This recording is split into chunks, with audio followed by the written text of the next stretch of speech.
할렐루야. 오늘 우리가 함께 나눌 말씀의 제목은 웃지 마세요. 살았니 죽었니. 그럼 여러분 뭐라고 해야 돼요? 살았다 그래야죠. 다시 한 번 더요. 살았니 죽었니. 살았다. 할렐루야.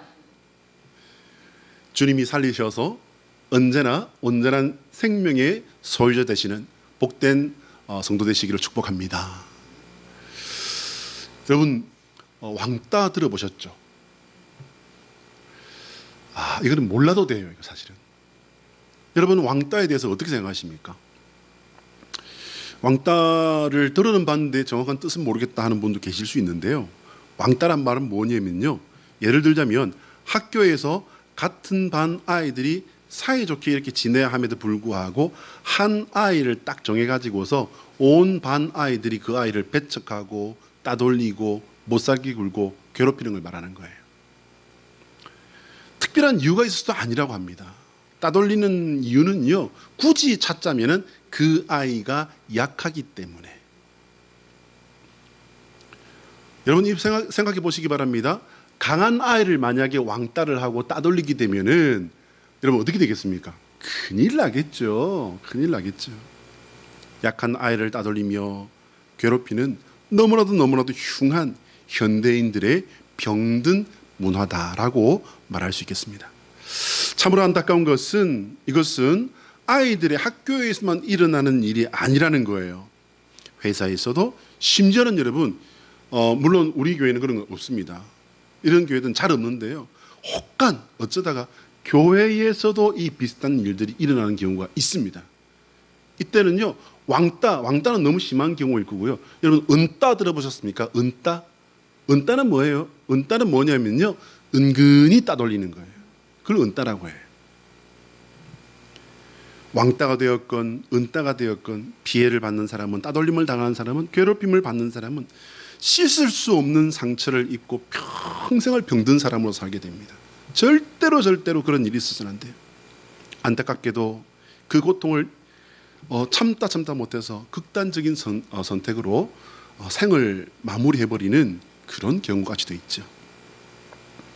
어떤 사람을 따돌리는 이런 자리에 여러분 우리가 생각해 볼 수 있는 건 그겁니다. 만약 그런 일이 있었다. 그런데 그 자리에 우리 신앙의 사람들은 없었을까? 이 왕따 사건은 우리나라에 거의 없는 학교가 없습니다. 그죠?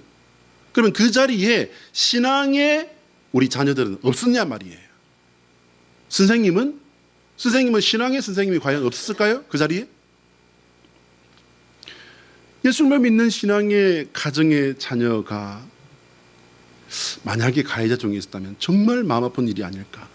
예배 드릴 때는 찬양하면 눈물 펑펑 흘리면서 은혜 받던 그 신앙의 자녀가 그런 자리에 만약에 있었다면 정말 이건 생각만 해도 끔찍한 일이 아닐 수가 없습니다. 모두가 힘을 모아 한 사람을 따돌리며 괴롭히는 자리에서 동참하지 않으면은 그 동참하지 않는 사람에게 똑같은 따돌림과 괴롭힘이 돌아온다니 정말 이건 어이없는 그런 일이라고 밖에는 볼 수가 없죠. 말도 잘 안 되려 그래요. 성도는 어떤 따돌림도 당하지 말아야 될 것이며 힘없는 사람을 따돌리지 말아야 할 것입니다. 약한 사람을 도와주지는 못할 망정 힘을 모아서 괴롭히는 것은요, 어떤 말로도 이건 정당화될 수 없습니다.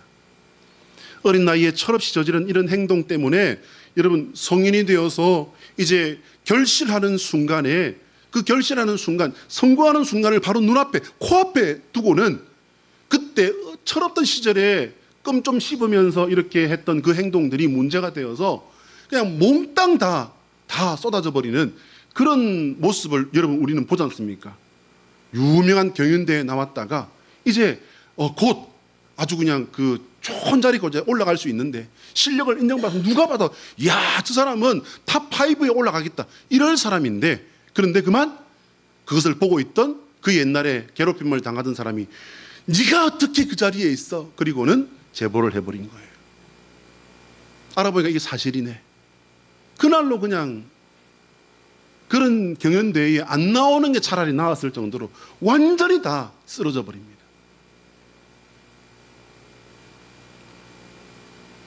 여러분, 성도는요 스타가 되어야 됩니다. 스타를 말하는 게 아니에요.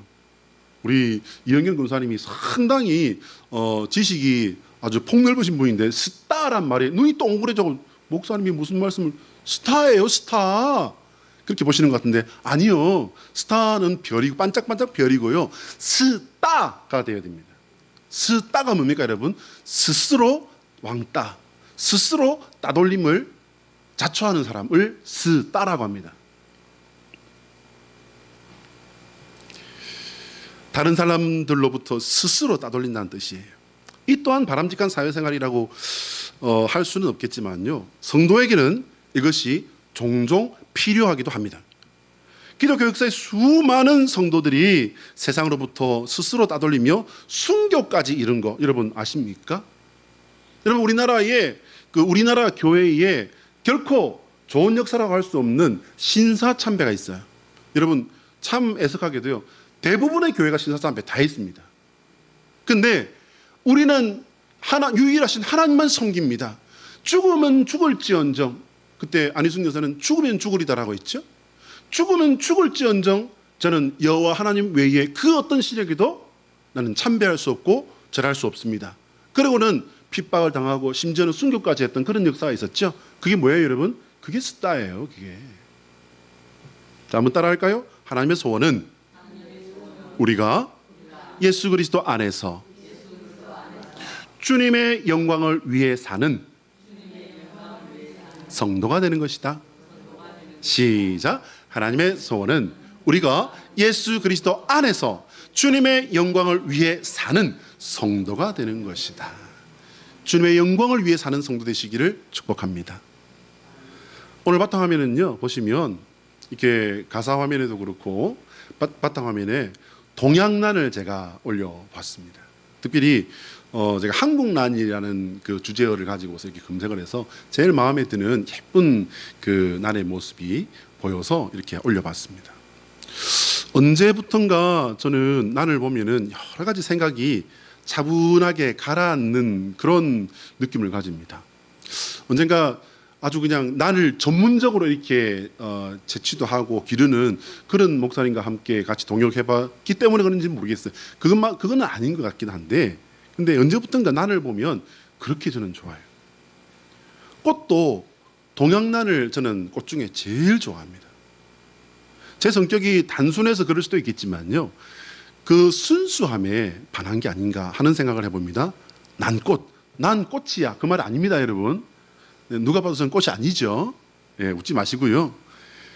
특히 동양난의 꽃말은요 더 멋있습니다. 청초한 아름다움. 청초한 아름다움. 청초하다는 말의 뜻은요, 깨끗하고 곱다라는 뜻이 되겠습니다. 제가 이렇게 난을 좋아해서 이렇게 난 이미지를 닮은 아내를 택했는지도 모르겠어요. 죄송합니다. 네. 저는 그런 생각을 해봅니다. 내가 하나님을 향해서 깨끗하고 고운 신앙의 사람이 될 수 있다면 정말 좋겠다. 내가 하나님을 향해서 깨끗하고 이 난처럼 깨끗하고 고운 신앙의 사람이 될 수 있다면 참 좋겠다. 여러분, 어떤 사람들은 난을 보면 참 잘 키워요.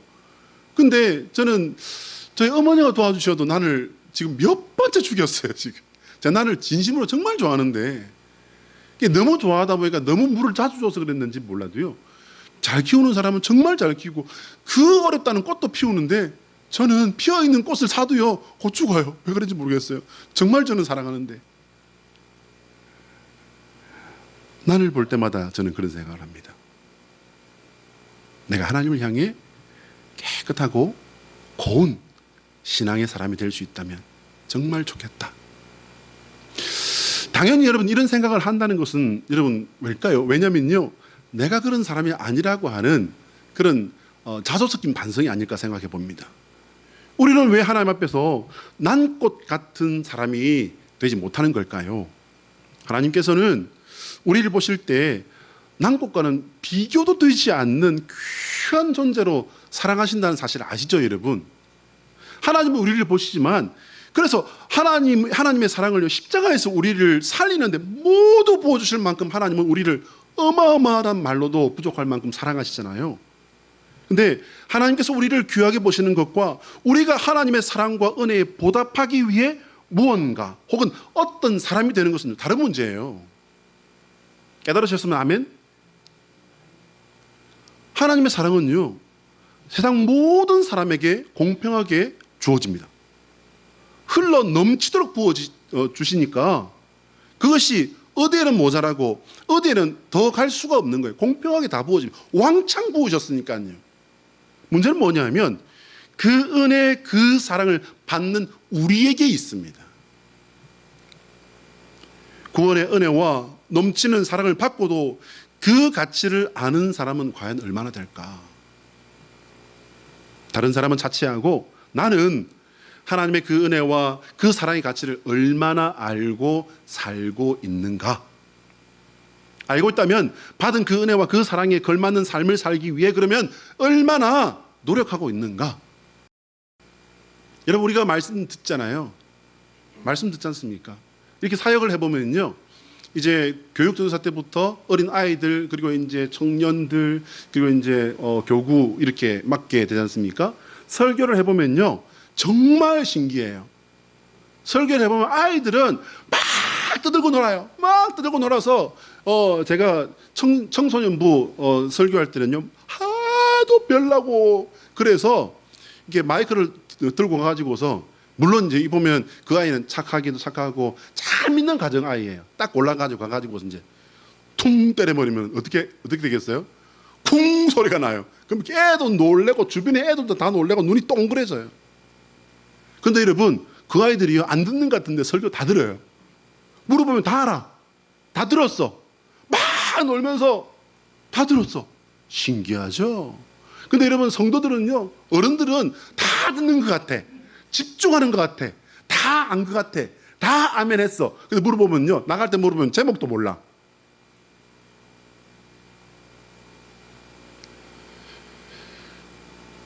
항상 드리는 말씀이지만 여러분, 결과는 하나님께 있습니다. 내가 그 사랑에 걸맞는 삶을 살기 위해서 얼만큼 노력하며 몸부림치며 살았느냐? 우리는 성공했다 실패했다 말할 수 없어요. 항상 결과는 하나님께 있습니다. 하나님께서 판단하시는 것이고 우리는 힘쓰고 애써 노력하고 우리 삶의 끝나는 자리까지 우리는 노력하고 몸부림치고 도전하는 것 뿐인 줄로 믿으시기 바랍니다. 오늘 본문은 사도 바울이 로마교 교인들의 갈등에 도움을 주고자 이렇게 지도하기 위해 쓴 글이 되겠습니다. 로마교회는요, 오늘날 우리 같은 이런 문제들 아니었습니다. 여러분, 각각 태어난 그 자란 환경이 다르다 보니까 열심은 있는데 잘하려고 하는데 노력은 하는데 힘도 모으는데, 근데 어느 지역 사람들은 이런 식으로 하고 저 지역 사람들은 또 저런 식으로 하고, 이러다 보니까 이게 갈등이 생겨서 교회 내에 문제가 생긴 것뿐입니다. 오늘 본문 5절과 6절을 보면요, 사도 바울도 이 사실을 잘 알고 있었기 때문에 가르치는 방법도 하나님께서 이렇게 영적인 지혜를 주신 것 같아요. 제가 읽어드릴게요. 잘 들어보세요. 어떤 사람은 이 날을 저 날보다 낮게 여기고 어떤 사람은 모든 날을 같게 여기나니 각각 자기 마음으로 확정할지니라. 나를 중히 여기는 자도 주를 위하여 중히 여기고 먹는 자도 주를 위하여 먹으니 이는 하나님께 감사하며 먹지 않는 자도 주를 위하여 먹지 아니하며 하나님께 감사하느니라. 여러분, 이런 모습, 이런 식으로 노력하는 사람도 주를 위해, 또 저런 식으로 노력하는 사람들도 어떻게 했다고요? 주를 위해. 여러분, 나를 먹는 것을 생각하고 이렇게 해야 된다 저렇게 해야 된다, 그건 비본질이에요. 여러분, 본질은 뭡니까? 주님을 위해 사는 것. 할렐루야. 로마교회는 각자의 방법으로 하나님을 위한 열심을 내려고 하고 있었습니다. 사도 바울은 이 사실을 감사하면서도 성도들을 격려하면서 하나의 중요한 사실을 말합니다. 오늘 본문 7절 말씀이에요. 7절 말씀 PPT 보시면요, 제가 읽어드립니다. 우리 중에 누구든지 자기를 위하여 사는 자가 없고 자기를 위하여 죽는 자도 없도다. 사랑하는 여러분, 우리 강릉 양울교회가 이런 교회 되시기를 축복합니다. 이 말씀을 제가 다시 표준 세번역으로 한번 다시 읽어드립니다. 보시면요, 우리 가운데 자기만을 위하여 사는 사람도 없고 또 자기만을 위하여 죽는 사람도 없습니다. 여러분 이거 생각 잘 하셔야 됩니다. 제가 오늘 이 현실 속에 살고 있는 우리 모두에게 던지는 질문은 바로 이 7절입니다. 여러분, 세상 사람들은 이렇게 살잖아요. 자기를 위해 살고 자기를 위해 안 되면은 자기 위해 살다가 안 되면은 죽는 데까지 발버둥치다가 자기 위해 죽잖아요. 안 그렇습니까, 여러분? 세상 사람들은 다 자기 위해 살아요. 이 말은요, 신앙인이라고 하는 이름을 가지고 있어도 자기 자신을 위해 살아간다면 그 사람은 비신앙인과 전혀 다를 게 없다라는 말씀이 되겠습니다. 심지어 다른 사람을 위해 어려운 사람을 돕고 사회적인 봉사 생활을 적극적으로 하는 사람들도요, 결국에는 자기의 양심과 도덕적인 만족을 위해서 행하는 것이라면 자신을 위한 것이 되고 만다라는 말씀입니다. 그럼 어떻게 하라는 겁니까?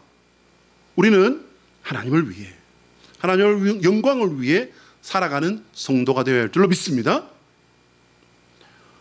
여기는 아멘을 크게 하셔도 되는데 하나님의 영광을 위해 사시는 성도 되시기를 축복합니다. 우리는 지난 주일까지 한 2주간에 걸쳐서 마태복음 16장 24절 말씀을 이렇게 중요한 축으로 해서 말씀을 전한 바가 있습니다. 다시 한번 읽어볼까요? 앞에 나옵니다. 마태복음 16장 24절 시작. 이에 예수께서 제자들에게 이르시되 누구든지 나를 따라오려거든 자기를 부인하고 자기 십자가를 지고 나를 따를 것이니라. 할렐루야. 이것은 여러분 다른 어떤 사도가 영감을 받고 이렇게 가르친 게 아니에요. 예수님께서 직접 하신 말씀입니다. 누구든지 나를 따라오려거든 자기를 부인하고 자기 십자가를 지고 나를 따를 것이니라. 여러분, 자기를 부인하고 합니다. 문제는 내 십자가를 찾는 일이 참 중요합니다. 내가 누군지도 모르는데 내 십자가를 어떻게 찾냐고요. 내가 뭘 하면 살아야 될지도 모르겠는데 내 십자가를 어떻게 찾냐고요. 문제는 여러분, 십자가를 찾는 일이 아닙니다. 지고 싶어도 내 십자가가 뭔지 알아야 될 것 아니요, 사람들은 말할 수 있습니다.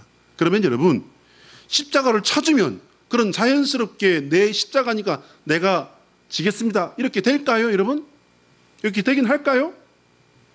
이제부터 제가 제 경험을 비추어서 그리 쉽지 않음을 제가 설명드리겠습니다. 여러분 잘 들어주셔야 됩니다. 최 목사의 개인적인 것이라고 해서 개인적인 자랑이나 간증 정도로 생각하지 마시고 그런 원리가 있구나, 그게 십자가의 원리구나라는 것을 깨달으시면 좋겠습니다.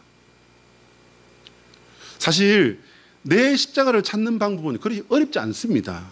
내가 찾으려고 갈망하고 두드리고 구하면 하나님께서 알려주시는 게 십자가예요. 아멘?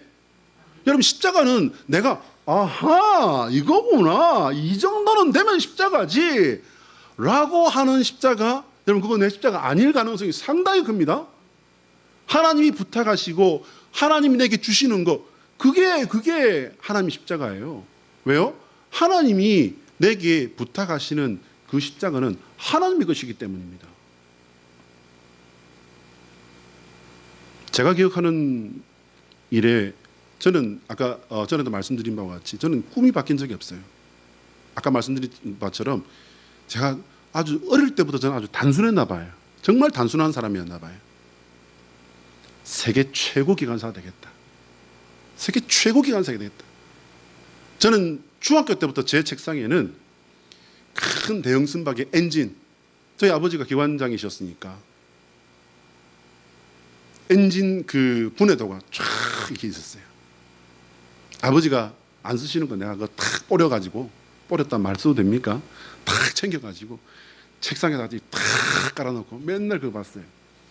영어도 잘 못하는 주제에 그건 또 찾아가지고 와서 읽으면서 다 영어로 되어 있으니까 이거는 커넥팅 로드, 이거는 피스톤 핀, 이거는 크랭크 샤프트, 이건 플라이 휠, 읽어가면서 이런 걸 만지면 얼마나 이러면서요, 나는 세계 최고 기관사, 우리 아버지, 내가 넘어가고 뛰어넘고도 남는 그런 훌륭한 기관사가 되겠다. 그런 꿈을 가지고 저는 컸습니다. 그리고 정말 최선을 다해서 열심히 공부했습니다. 그러다가 이제 고3 여름 수련회 때 예수님을 나의 그리스도, 내 주님으로 영접했죠. 그리고 이제 뱃사람의 삶과 육지에 정착해서의 삶으로 이걸 삶의 그 지도를 더 구체적으로 이렇게 딱 정하고, 그리고 이제 몇 살 때까지는 내가 배를 타서 열심히 돈을 모으고, 그리고 이제 그 몇 살 때 되면은 육지에 정착해서 내가 태권도 도장을 차리고, 그리고 그 위에는 이제 선교원을 이렇게 하고 해서 내가 선교도 하고, 그리고 이제 안정이 되면은 그걸 가지고 해외 선교까지, 태권도 해외 선교 많으니까 태권도 해외 선교까지 내가 선교해야지. 그리고 이제 장로님이 되어서 목사님을 이렇게 섬기는 그런 장로님이 되어야지. 여러분, 이 정도면은 고등학생이 꿀 수 있는 꿈 중에서는 상당히 수준급 꿈이 아니겠습니까? 다 이런 로드맵을 다 그리면서 진짜 열심히 살아. 저희 모친께서 가끔 그렇게 말씀하실 정도예요. 고생 많았다. 참 열심히 했다. 그렇게 말씀하실 정도로 정말 저 열심히 살았습니다. 그러다가 20세부터 하나님의 부르심이 벼랑간 떨어진 거예요. 여러분, 이게 안 받은 사람은 모르실 겁니다. 받는 사람은요, 이게 뭔가 이렇게 됩니다. 이게 뭔가. 당연히 저는 어림도 없는 사람이라고 하나님의 부르심에 거절로 답을 했습니다. 저는 아닙니다. 하나님 아시잖아요. 저 꿈이 있다니까요. 전 지금 이제 다 됐어요. 이제 나가면 돼요. 실습까지 다 마치고 이제 출발 직전인데 하나님 이러시면 어떻게 합니까? 절대로 어쩌란 말입니까? 겸손한 척 저는 자격이 없다고 말씀드렸지만, 여러분 사실 그건 불순종이었습니다. 순종할 수 없었던 것도 결국은 불순종이기 때문에 불순종한 거예요. 하나님께서 주셨으니 가능하다, 가능하지 못하다, 마땅하다, 마땅치 못하다, 그것은 나의 말이고, 하나님께서 부르시면 우리가 할 수 있는 말은 무엇일까요? 아멘. 아멘. 그 다음은 주께서 하시리이다. 할렐루야. 감사합니다. 여러분, 십자가는요, 당연히 꽃길이 아닙니다. 여러분, 예수님의 길이 십자가 길이었잖아요. 여러분, 그게 어디가 꽃길입니까? 언제든 벗어버릴 수 있는 취사 선택이 가능한 길도 아닙니다. 십자가의 길은 내가 죽는 길이며 하나님의 뜻이 이루어지며 하나님께서 내 삶에 당신의 뜻을 이루며 참 생명을 가지고 우리를 살려내시는 길이 바로 십자가의 길입니다. 십자가의 길은 내가 죽음으로 하나님의 참 생명에 이르는 길이라는 사실을 믿으시길 바랍니다. 또한 십자가의 길은요, 내 삶을 온전히 전부 내어드리는 것을 말합니다. 일정 부분은 내어드리고 어떤 부분은 남겨놓는 것, 그거 아닙니다. 여러분, 그렇게 하는 거 아닙니다. 저는 하나님께 받은 사명 가지고요, 잔머리 쓰다가 2번을 맞았어요. 어떤 분은 맞는단 말씀이 안 돼, 그렇게 말하는 저희 선배도 계셨는데요. 하나님이 어디를 때리죠? 하나님 때리시면 죽어. 어디 때린단 말 함부로 써. 그런데 저는 사실 맞았어요. 그런데 책망 혹은 경고를 받았다고도 할 수 있겠지만, 하나님의 옐로우 카드를 저는 확실히 받았다고 봐야 됩니다. 목회를 그만두면 할 일을 남겨놓았던 겁니다. 항상 미련이라는 그 꺼풀을 쓰고 제 마음 한모퉁이에 그게 그대로 남아있었던 거예요. 아직 젊으니까, 아직 시간이 있으니까, 에이씨, 더러워서 못 해먹겠어. 그러면 그것도 치워버리고 이걸로 하면 되지, 그거 하면 되지, 그 길을 남겨두고 있었던 거예요. 사실 따지고 보면 이것도 주님의 일이 될 수 있으니까 제 마음 한켠에는 항상 그 생각이 있었어요. 태권도장을 하며 청소년 선교를 하고 좀 더 지평을 넓혀서 해외 선교까지, 이거 하나님의 일이잖아. 그렇게 합리화하면서 저는 제 미련의 보따리를 못 놓고 있었어요. 언제까지인지 아세요, 여러분? 목사 안수 받을 때까지.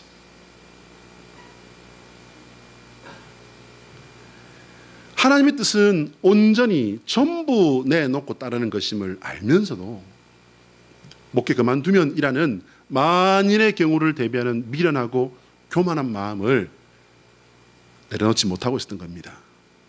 처음 받은 경고는요, 26살 때 왼쪽 무릎을 깨먹은 사고였었어요. 그 일로 태권도복을 벗어야 됐습니다.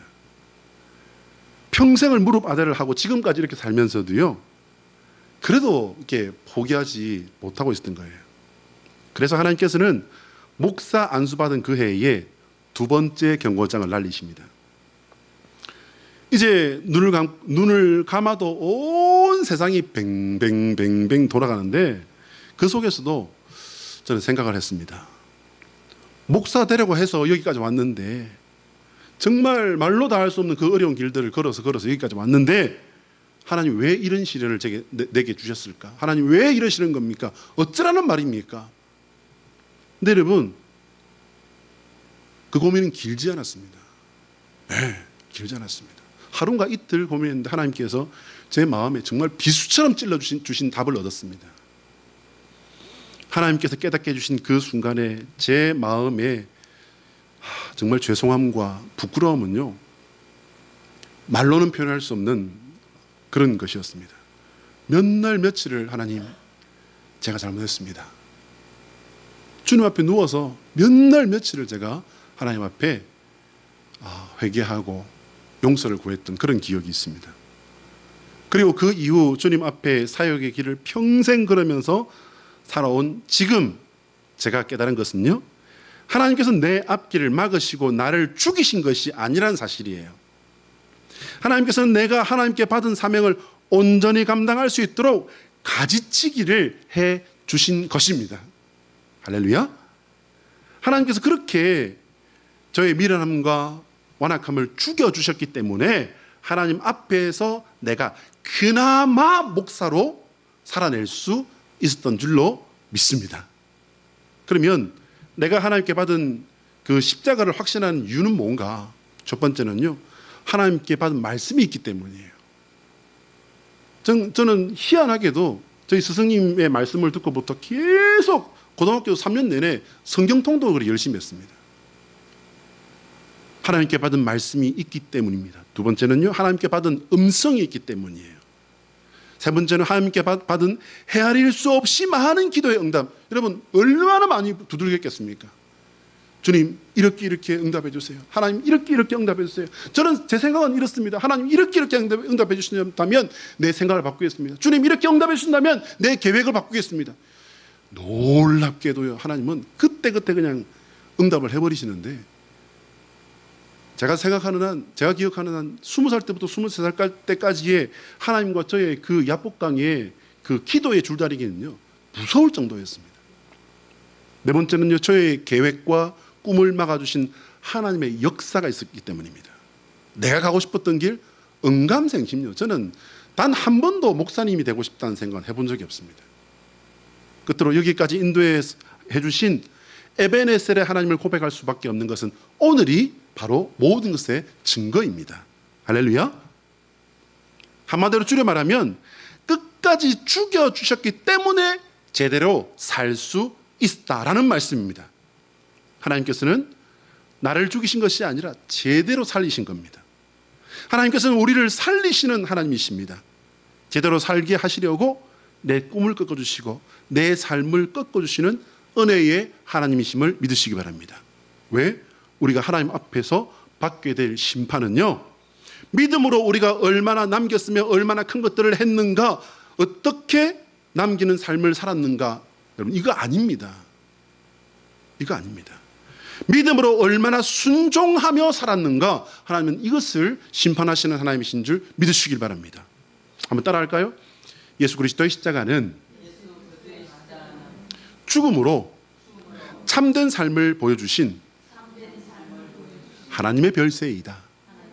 자, 시작. 예수 그리스도의 십자가는 죽음으로 참된 삶을 보여주신 하나님의 별세이다. 할렐루야. 예수님의 그 십자가 별세가 있었기 때문에 우리가 별세의 삶을 살 수 있고, 우리도 예수님의 십자가 별세에 동참하는 사람이 된 줄로 믿습니다. 난꽃과 같은 그 청초한 아름다움은요, 세상 사람들에게는 여러 가지 해석이 있겠지만 성도에게는 가장 잘 어울리는 꽃이 아닌가 저는 그렇게 생각합니다. 청초한 아름다움도 인생도 얼마 지나지 않아서 꽃과 같이 지고 풀과 같이 마르고 맙니다. 그래서 세상 사람들은요, 인생을 먼지라고 한탄하며 눈물 짓는지도 모르겠습니다. 성도인 우리는 언제나 하나님의 뜻 안에서 참된 가치를 찾고 이루어가야 합니다. 하나님께서 인정하시는 참된 가치를 찾으시는 주님의 백성, 주님의 자녀 되시기를 축복합니다. 말씀을 시작하면서 왕따에 대해서 말씀을 드렸습니다. 비록 어린 학생들이나 젊은 혈기로 사람을 함부로 다루는 것이라고 억지 해석들도 하지만요, 저는 여기서 인간의 본성적인 악함을 봅니다. 그러면 사람들이 이처럼 마음 놓고 함부로 악할 수 있는 이유는 무엇인가? 그것은 첫째, 살아 역사하시는 심판의 영광으로 오실 주님을 믿지 않기 때문입니다. 예수 그리스도를 믿지 않기 때문입니다. 두 번째요, 악한 생각, 악한 일 아무리 해도 지금 당장 천벌, 벼락 떨어지지 않기 때문입니다. 그래서 악한 본능 위에 악한 죄를 끊임없이 올려놓고 또 올려놓는 것입니다. 자신 있게요. 하나님께서는 심판의 왕으로 오실 것입니다. 인간이 믿고 믿지 않고는 전혀 상관하지 않으시고 하나님은 심판의 왕으로 오실 겁니다. 그래서 하나님께서는 간절한 마음으로 우리가 하나님을 다시 선택하기를 소원하십니다. 그래서 우리의 삶에는 기회와 희망과 가능성이 아직도 남아 있는 것입니다. 왜요? 하나님께서 주셨기 때문에 우리에게 희망과 가능성이 남아 있는 겁니다. 사랑하는 여러분, 하나님의 소원에 응답하시기 바랍니다. 하나님의 소원은 우리가 믿음으로 주님, 제가 죽었습니다. 주님, 제가 죽겠습니다. 라고 손들어 응답하는 것입니다. 우리의 힘, 우리의 능력, 우리의 계획에는 그 어디에도 생명과 승리와 영광 없습니다, 여러분. 이 모든 것은 하나님의 소원에 응답하는 자에게만 주어지는 하나님의 은혜입니다. 기도하겠습니다.